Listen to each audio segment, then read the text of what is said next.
ഒന്ന് നിർത്തടോ, കൊറേ നേരായില്ലേ. നിർത്തടോ.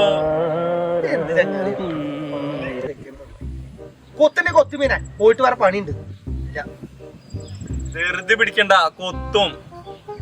ഓ രാവിലെ മുതൽ കൊതുകടി കൊണ്ടിരിക്കണല്ലേ, ഇതുവരെ നല്ലത് കിട്ടി ചങ്ങാതി. ഓ സാർക്ക് ഇത് കഴിഞ്ഞിട്ട് വേണല്ലോ തൃശ്ശൂർ ജില്ല ഭരിക്കാൻ. കളക്ടർ ആണല്ലോ. ഓ സാറ് ഏത് ജില്ല കളക്ടറാണാവോ? ആ 3000 കിടന്ന കൊത്തണേ കൊത്തുമീനെ. അല്ല, നമ്മുടെ ദിനേശേട്ടന്റെ വീട്ടില് കള്ളം കയറി കേട്ടു. ആ കേറി. വല്ലതും പോയാ? പൈസയും പണമൊന്നും പോയില്ലാന്നേ, അതിലും വില കൊടുപ്പളാ പോയിരിക്കും. അതെന്താ? 2 ഫുൾക്കുട്ടി സിലിണ്ടർ. ദിനേശേട്ടൻ അത്ര വലിയ പണക്കാരനാ? പിന്നല്ലാതെ. ഇതൊന്നും നടപടിയാണോ? നമുക്ക് ചായ കുടിക്കാൻ പോയാലോ രാമേട്ടൻ്റെ അടിയിലേക്ക്?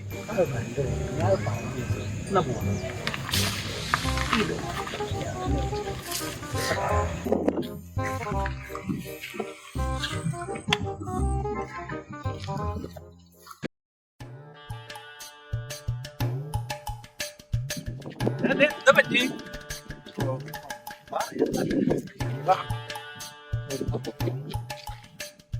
ഇതെങ്ങനെ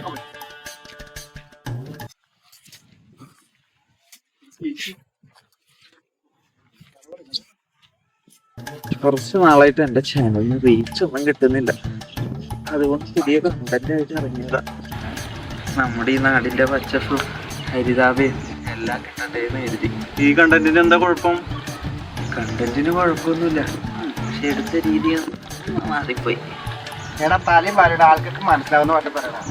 നമ്മുടെ മഞ്ഞ ആടിക്കൊന്നില്ലേ, അവിടെ കുറേ പച്ചപ്പും ഹരിതാപയുണ്ട്.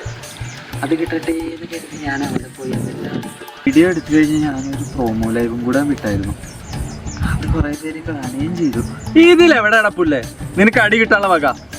ഞാൻ മുഴുവൻ പറയട്ടടോ. ഇത് കഴിഞ്ഞ് ഞാൻ പോയത് നേരെ നമ്മുടെ ചാത്തൻകുളത്തിലേക്കാ. പിന്നെ ഭംഗി കാണിച്ചു നിൽക്കാലോന്ന് കരുതി ഞാൻ പോളെ എത്തണേക്കാളും റെക്കോർഡിങ്. എന്റെ കഷ്ടകാലത്തിന് അവിടെ കുറെ ചേച്ചിമാര് കുളിക്കണ്ടായി. ഹലോ ഗൈസ് എന്നും പറഞ്ഞത് ചേച്ചിമാരുടെ ഒച്ച ഒരുമിച്ചായിരുന്നു. എവിടുന്നാന്നറിഞ്ഞൂടാ കൊറേ ചേട്ടന്മാര് ഓടി വന്നു കുളിസിയും പിടിക്കുകയാണോടാ. അത് മാത്രമേ ഓർമ്മയുള്ളൂ. കിട്ടിയ അടി കൊണ്ട് ഓടി. അതിന് വല്ല സമ്മാനം കിട്ടിയിരുന്നെ ഗോൾഡല്ല, അതിനപ്പുറത്തെ മെഡൽ എനിക്ക് കിട്ടിയേനെ. എന്റെ മൊബൈലും പിടിച്ച് ഹലോ ബോയ്സ് പറഞ്ഞ് നടക്കുമ്പോ തന്നെ എനിക്ക് തോന്നിയിട്ടുണ്ട് എനിക്ക് ഇങ്ങോട്ട് പണി കിട്ടും. നന്നായി. അയ്യോ, കാര്യങ്ങൾ ഇവിടെ കൊണ്ടൊന്നും തീർന്നില്ല. ഞാൻ ഓടിക്കഴിഞ്ഞ് നേരെ വീട്ടിൽ ചെന്നപ്പോ അവിടെ പോലീസുകാരും നാട്ടുകാരും ഒക്കെ ഉണ്ട്. അപ്പൊ നീ കുളിസി ലൈവാ വിട്ട് കണ്ടില്ലല്ലോ? അയ്യോ, ഇതല്ല. നീ തപ്പിച്ചു പിന്നെ? ആ മഞ്ചാടിക്കുന്നിന്റെ പച്ചപ്പും ഹരിതാപയുടെ പ്രോമോ വീഡിയോ ഇല്ലേ, അത് കൊറേ പേര് കണ്ടു. ഇവിടെ ആ പോലീസുകാരും. വ്യക്തമായില്ല. ആ ഹരിത ഭംഗി ഷൂട്ട് ചെയ്തത് മൊത്തം കഞ്ചാവ് ചെടികളായിരുന്നു. കഞ്ചാവ് നട്ടതും പോരാ, ലൈവ് വിട്ട് അത് വിൽക്കാൻ ശ്രമിക്കുകയാണെന്നും പറഞ്ഞായിരുന്നു പോലീസിന്റെ ഒക്കെ കൈത്താണ്. ഓ, വല്ലാത്തൊരു താങ്ങായി പോയി. അവസാനം എന്റെ വീട്ടുകാര് കയ്യും കാലും പിടിച്ച് അവിടുന്ന് ഇറക്കിയത്. ആ നിന്റെ ചാനൽ നല്ല റീച്ച് ആയല്ലോ. വീഡിയോ ഉടനെ പ്രതീക്ഷിക്കാം അല്ലേ? ഇനി ചാനലില് വീഡിയോ ഇട്ടാ ഞാൻ എന്റെ കയ്യും കാലും തല്ലി പിടിക്കുന്ന പറഞ്ഞു. ആശ്വാസായി. ഇനി നാട്ടുകാർക്ക് സ്വൈരായിട്ട് ജീവിക്കാം. അല്ല, ഈ കെട്ടുമാണ്ടായിട്ട് പിന്നെ എന്തിനാ നീ പുറത്തേക്ക്? അത് പിന്നെ കാര്യമൊക്കെ ശരിയാ, എന്നാലും പുതിയ വീഡിയോ കിട്ടിയില്ലെങ്കിൽ മതിയായ പോലെ കഴിവൊക്കെ ഇറക്കി. അതുകൊണ്ട് പുതിയ കണ്ടന്റ് തപ്പി ഇറങ്ങിയത്. ഇനി മുഖം കൂടി പ്ലാസ്റ്റർ ചെയ്യാനുള്ളൂ. അതുകൂടി ആയ ഒരു ജീവനുള്ള കേരള മമ്മി റെഡി. എന്തായാലും ഇത്രയും റിസ്ക് എടുത്ത് വന്നല്ലേ, 2 ചായ കുടി.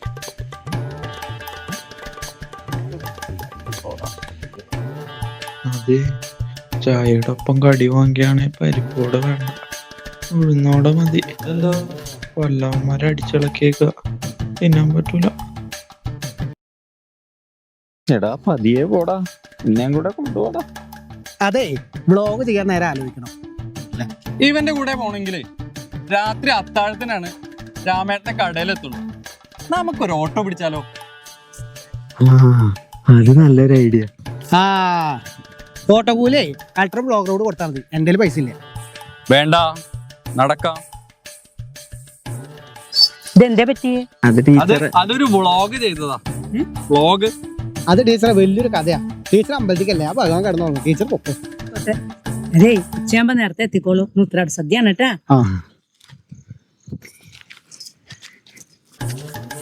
നാലും ഓട്ടോ പിടിക്കായിരുന്നു. എന്നാ നീ ഫ്ലൈറ്റ് പിടിച്ചോ, ഞാൻ പോവാ. അയ്യോ ഞാനുണ്ട്.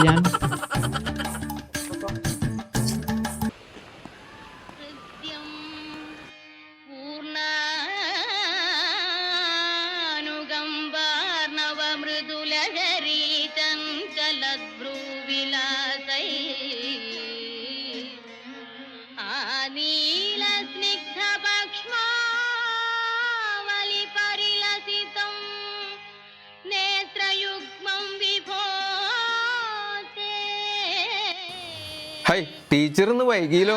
ആ ഇത്തിരി വൈകി. ഇപ്പൊ പണ്ടത്തെ പോലെ ഊർജൊന്നുമില്ല. ഹരിയേ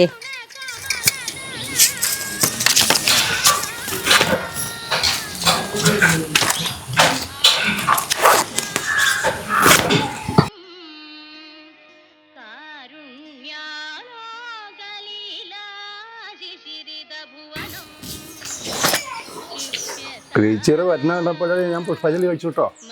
നന്നായി, അതായിക്കോട്ടെ. പിന്നെ അമ്പലം അടച്ചു കഴിഞ്ഞാൽ നേരത്തെ വീട്ടിലേക്ക് എത്തും കേട്ടോ. നൂത്രാട് സദ്യയാണേ. ആത്തേമാര് അങ്ങോട്ട് എത്തിക്കോട്ടെ. അപ്പൊ ഞാൻ അങ്ങോട്ട് വരാം. ശ്രീജ ഞാൻ കണ്ടിരുന്നു. ഓ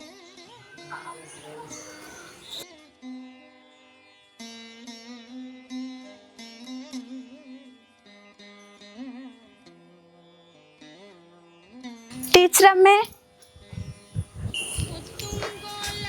ഇത് എവിടെയായിരുന്നു ഉത്തരേരം? നിനക്ക് ഇത്തിരി വൈകിയല്ലോ. അവധിയല്ലേ ടീച്ചറമ്മേ, അപ്പൊ എനിക്ക് ഇത്തിരി വൈകി. ഞാൻ വീട്ടിൽ പോയിരുന്നു. അപ്പൊ ചേച്ചിയാ പറഞ്ഞ ടീച്ചറമ്മ അമ്പലത്തിൽ പോയിന്ന്. നിന്നെ കണ്ടില്ല എന്ന് കണ്ടപ്പോഴേ ഞാൻ പതുക്കെ അങ്ങോട്ട് ഇറങ്ങി. വാ നമുക്ക് പ്രദർശനം വയ്ക്കാം. ഇത്തവണ എല്ലാവരും വരുമോ ടീച്ചറമ്മേ? വരുന്ന വിചാരിക്കണേ. ആരെയും കുറ്റം പറയാനൊന്നും പറ്റില്ലല്ലോ, എല്ലാവർക്കും തിരക്കല്ലേ.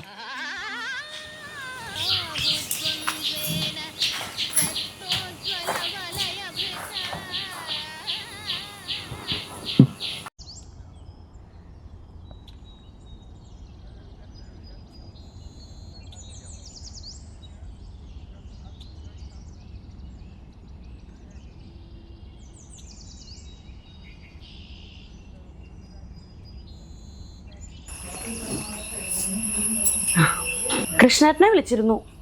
ഓ എന്നിട്ട് അവൻ എന്താ പറഞ്ഞേ? സാധാരണ പറയണ പോലെ തന്നെ, ജോലി തിരക്കാണ്, സമയമില്ല, വരാൻ പറ്റില്ല എന്ന്. എന്റെ ടീച്ചറമ്മേ, എത്ര കാലായി ഇങ്ങനെ? ഇതുവരെ ടീച്ചർമ്മയ്ക്ക് അവരെ മനസ്സിലായില്ലേ? മനസ്സിലാവാഞ്ഞിട്ടല്ല കുട്ടി, ഞാനൊരു അമ്മയായി പോയില്ലേ. എനിക്ക് കുടിക്കാൻ കുറച്ച് വെള്ളം എടുത്തോണ്ട് വാ. ഇപ്പൊ കൊണ്ടുവരാം. ഭക്ഷണമൊക്കെ റെഡിയായില്ലേ? ഓ എല്ലാം റെഡിയായി. ഇനി പായസം കൂടിയേ ആവാനുള്ളൂ. എത്ര കാലായി ഇങ്ങനെ? ഇതുവരെ ടീച്ചർമ്മയ്ക്ക് അവരെ മനസ്സിലായില്ലേ? അമ്മയ്ക്ക് കാര്യം പറഞ്ഞാൽ മനസ്സിലാവില്ലേ? എനിക്ക് മിണ്ടുമ്പോ ലീവ് എടുത്ത് വരാൻ പറ്റുമോ? ഒരു 100 കൂട്ടം പ്രശ്നങ്ങളാണ് അവിടെ. അതിന്റെ ഇടയ്ക്ക് എനിക്കിത് പറ്റില്ല.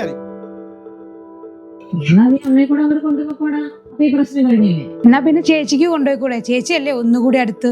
അതെങ്ങനെയാ നടക്കുക? എന്റെ വീട് ചെറിയ വീടാണ്, 100 കൂട്ടം പണിയുണ്ട്. അതിനിടയ്ക്ക് പ്രായമായ അമ്മയും കൂടി ഞാൻ എങ്ങനെ നോക്കാനാ? അല്ലേ ഏട്ടാ? ആ അത് തന്നെ ശരി. ശ്രീലത പറഞ്ഞത് അതിന്റെ ശരി. എന്നാ പിന്നെ വല്ല ഓർഫനേജിനും പൊക്കൂടെ?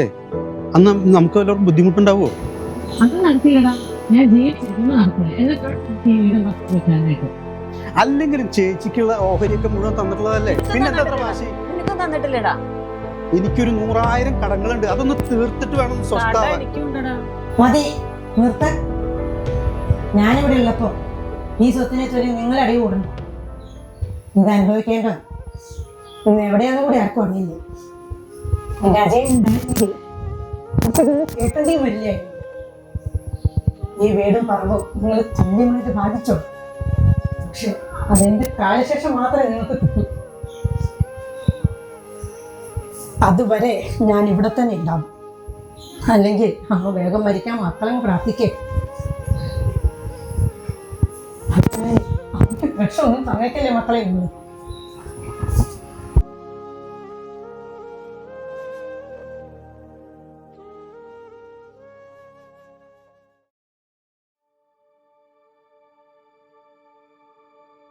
സാവിത്രി, എന്താടോ ഒരു വിഷമം? അത് പതിവുള്ളത് തന്നെ. അതൊന്നും സാരമില്ല, അതൊക്കെ നമുക്ക് ശരിയാക്കാന്നേ. കഴിഞ്ഞ കുറേ കൊല്ലങ്ങളായിട്ട് നിങ്ങൾ ഇത് തന്നെയാണ് പറയണത്. ഞാനത് തന്നെ കേട്ടുകൊണ്ടിരിക്കണം.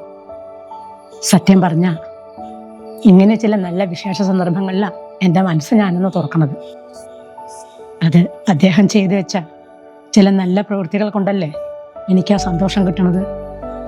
എന്നോട് സ്നേഹമുള്ളത് കൊണ്ടല്ലേ നിങ്ങളെല്ലാവരും എൻ്റെ അടുത്തേക്ക് ഇങ്ങനെ ഓടി വരണേ. 20 കൊല്ലായി അദ്ദേഹം അജയനും എന്നെ വിട്ടുപോയിട്ട്. അന്നത്തെ യാത്രയിൽ ഞങ്ങളെല്ലാവരും വേണ്ടതായിരുന്നു. ശ്രയിക്കാൻ നല്ല പനിയായിരുന്നു. അതുകൊണ്ട് അജയനെ മാത്രമേ അദ്ദേഹം കൂട്ടിയുള്ളൂ. ആ യാത്ര ഇങ്ങനൊരു ദുരന്തം സമ്മാനിക്കുന്നു ഞാൻ ഒരിക്കലും കരുതിയില്ല. അന്നത്തെ ഉരുൾപൊട്ടലില് അവര് രക്ഷപ്പെട്ടു മരിച്ചോ എന്നൊന്നും എനിക്കറിയില്ല. കാലങ്ങളായി അവരുടെ വരവും കാത്തിരിക്കുകയാണ്. ഇനി എനിക്ക് താങ്ങാൻ വയ്യ. അതൊന്നും സാരമില്ല, ഒക്കെ ശരിയായിക്കോളും. നീ നിന്റെ ആരോഗ്യം ശ്രദ്ധിക്കുക, ബാക്കിയെല്ലാം ആയിക്കോളും. ആ പൂക്കളൊക്കെ ഇനി എടുക്കൂ, നമുക്ക് ശരിയാക്കാം. അതൊക്കെ ഞാൻ റെഡിയാക്കിയിട്ടുണ്ട്. നീ എവിടെയായിരുന്നു? ഇവള് അയൽവക്കത്തുള്ളതാ എനിക്കൊരു സന്തോഷം. എപ്പോൾ വിളിച്ചാലും കുട്ടി ഓടിയെത്തും. ഇന്ന് 4 മണിക്ക് വന്നതാ അടുക്കളയിൽ കയറാൻ, സദ്യ തയ്യാറാക്കാൻ. എല്ലാം ശരിയായോ? എല്ലാം ആയോ? അവനും അവൻ്റെ ഒരു ബ്ലോഗും മുഖത്തും കൂടി കിട്ടേണ്ടതായിരുന്നു. എല്ലായി, ഇനി പായസം കൂടി ആവാനുള്ളൂ. ടേസ്റ്റ് നോക്കാൻ ഞങ്ങൾ മതിയോ? നിങ്ങൾക്ക് ഇപ്പൊ ടേസ്റ്റ് നോക്കാൻ നിന്നാലേ ഉച്ചയ്ക്ക് വിളമ്പാൻ ഞാൻ വേറെ ഉണ്ടാക്കേണ്ടി വരും. തൽക്കാലം മക്കൾ പോട്ടെ, പൂക്കളം ഇടും. എന്നാ ഇറങ്ങിക്കോ.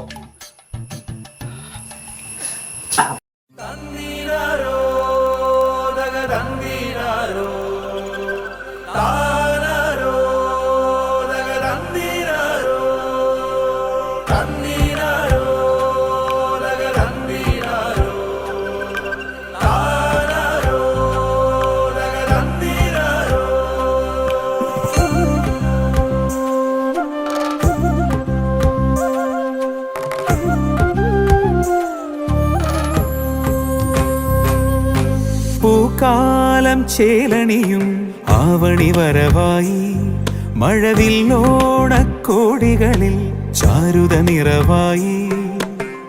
നറുചിരിയുടെ നേരോടെ തൊടുകുറിയുടെ ചേലോടെ തിരുവോണത്തേരിൽ ചേക്കേറാ.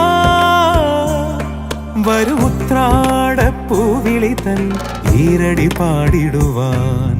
പൂക്കാലം ചേലണിയും ആവണി വരവായി, മഴവില്ലോണക്കോടികളിൽ ചാരുത നിറവായി.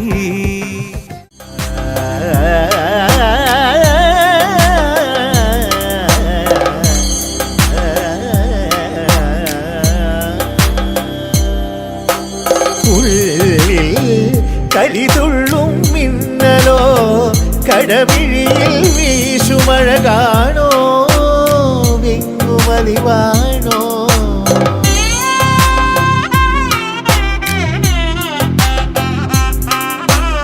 ഉള്ളിൽ കരിതുള്ളും മിന്നലോ, കടമിഴിയിൽ വീശുമഴ കാണോ, വിങ്ങുമലിവാണോ. മാറിലേ തേങ്ങലിൽ പരിഭവമുറയുന്നു, ഹരിചന്ദന മലരിലെ മധുവായി ഹരമിളകും മൃഗമതലയമായി. മാറിലിടയും മാരകേളിരാലസാവേഗം, നീലനിലാ കുളിരിലുലാവും നെയ്യാമ്പൽ പൂങ്കലമായി. നീ നിന്തളങ്ങൾ കൺതുറക്കെ കാമനുണർന്നല്ലോ.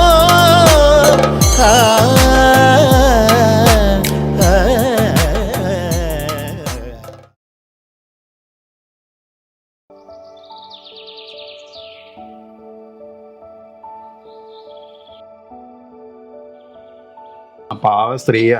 ആ വലിയ വീട്ടിൽ ഒറ്റയ്ക്കാണ് താമസം. 2 മക്കളുണ്ട്. രണ്ട് കുട്ടികളും തിരിഞ്ഞു നോക്കണില്ല. എന്താ ചെയ്യാ? എന്താ ചെയ്യാ? ടീച്ചറമ്മ എല്ലാവർക്കും ഇഷ്ടാ, പക്ഷെ മക്കൾ മാത്രം.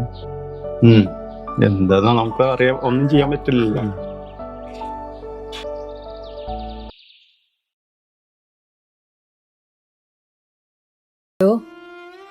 ഞാൻ നിക്കണോ എന്നിവിടെ? വേണ്ട, ആരും വേണ്ട. വേണമെങ്കിൽ നിക്കാം. ആരും വേണ്ട, ഇന്നിവിടെ ഞാൻ ഒറ്റയ്ക്ക് മതി. ഇന്നങ്ങനെ പോട്ടെ. ശരി, ഞാൻ വിളിക്കാട്ടോ.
ടീച്ചറമ്മേ, ഞാൻ ദേ ഭക്ഷണമൊക്കെ മേശപ്പുറത്ത് എടുത്ത് വെച്ചിട്ടുണ്ട്.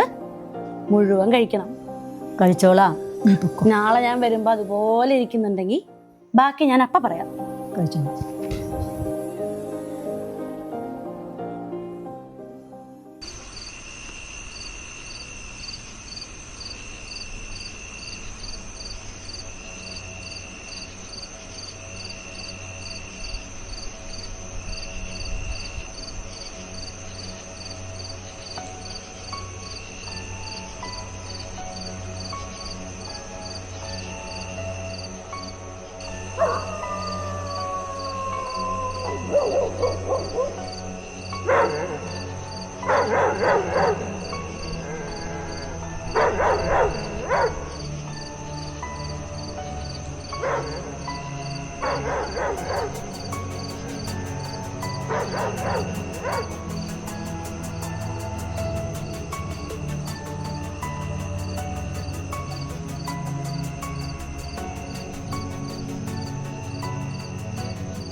കുട്ടി പേടിക്കണ്ട കേട്ടോ.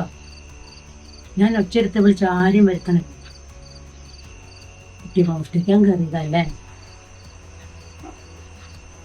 പിന്നെ ആൽമാറിയിലിരിക്കുന്നുണ്ട് സ്വർണ്ണോ പണോ ഒക്കെ. ഇതാ താക്കോൽ, വേണ്ടതെടുത്തു.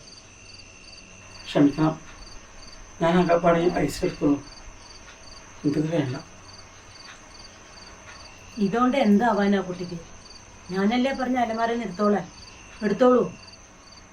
ഞാനിന്ന് ഈ വീട്ടിൽ കയറാൻ പാടില്ലായിരുന്നു. അമ്മ കിടന്നോളൂ, ഞാൻ പോവാ.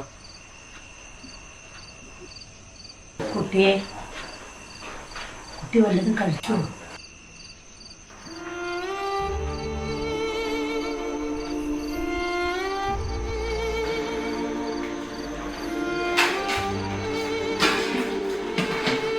ഒന്നും കഴിച്ചിട്ടില്ലല്ലേ?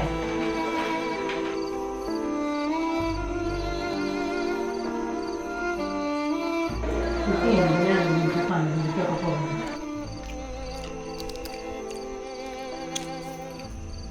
ഇതൊക്കെ ചോദിക്കാൻ പറയാൻ ആരുണ്ടായിരുന്നെങ്കിൽ നിങ്ങൾ പക്ഷെ ഇങ്ങനെ ആവില്ലായിരുന്നു.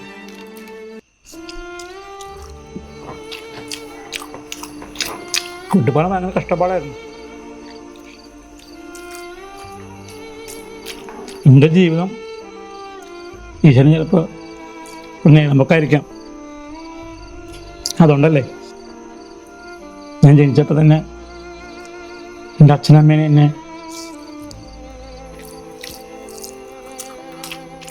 കുട്ടിക്കാലത്ത് ദൈവമായിരുന്നു, പത്നി കടന്നു. പക്ഷെ ആരും ഒന്നും അയച്ചിട്ടില്ല. എങ്ങനെയെങ്കിലും ജോലി ചെയ്തിട്ട് ജീവിക്കണം എന്ന് ആഗ്രഹം ഉണ്ടായിരുന്നു. പക്ഷെ നിങ്ങളൊക്കെ തെണ്ടികളല്ലേ, തിരിച്ചു ജീവിക്കുന്ന തെണ്ടികൾ. കുറെ കഷ്ടപ്പെട്ടാണെങ്കിലും ജോലിക്ക് കയറി. പക്ഷെ ജോലി ചെയ്യുന്ന സ്ഥാപനത്തിൽ നിന്നും പണം പോയപ്പോൾ അവർക്കതിൻ്റെ തലയിലിടാൻ ഒരു താമസം ഉണ്ടായില്ല. പോലീസുകാർ വന്നു, കുറേ അടിച്ചു. ഞാൻ കട്ടിട്ടില്ല എന്ന് പറഞ്ഞു. പക്ഷെ അവർക്ക് തെണ്ടികളെ പോലെ അല്ലേ, അവർക്ക് എന്ത് വേണം ചെയ്യാലോ. അവസാനം ചെയ്യാത്ത കുറ്റത്തിന് ഞാൻ ജയിലിൽ പോയി.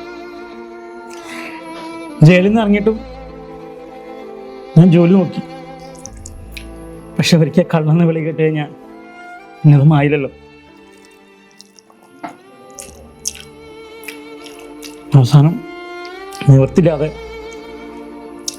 അവന് കള്ളനാവാൻ തീരുമാനിച്ചത്. പക്ഷെ ഞാൻ കക്കുന്നതൊന്നും ആരും ഉപദ്രവിക്കാൻ വേണ്ടിയിട്ടല്ല. എന്നെപ്പോലെ കുറച്ച് പേരുണ്ട്, അവർക്കും എന്നാ കഴിയണ പോലെ എന്തെങ്കിലും കൊടുക്കണം എന്ന് കരുതിയിട്ട് ഞാനും അങ്ങനെയായി. അവരെങ്ങനെ ഞാൻ ആവാതിരിക്കട്ടെ.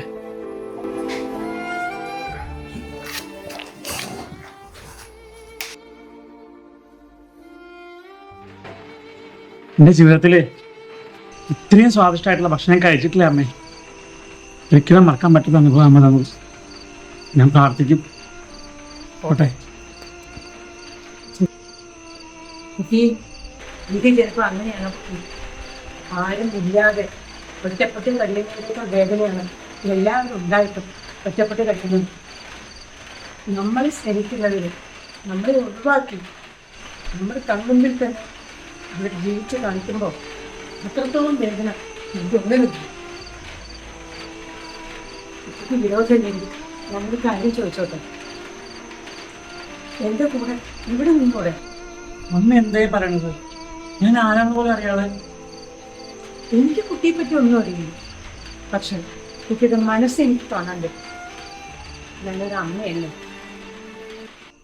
ഒരാൾക്ക് ഭക്ഷണം കൊടുക്കാൻ എനിക്ക് സാധിക്കുന്നില്ലെങ്കിൽ കുറച്ച് കൂടുതൽ പലതും കൊടുക്കാൻ എനിക്ക് പറ്റും.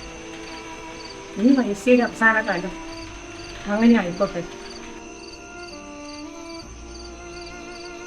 മോന്റെ പേരെന്താ? പല കാലത്ത് ഞാൻ പല പേരിലാണ്. അദ്ദേഹക്കാരെ ചീത്ത പേരിലെ വിളിക്കുക.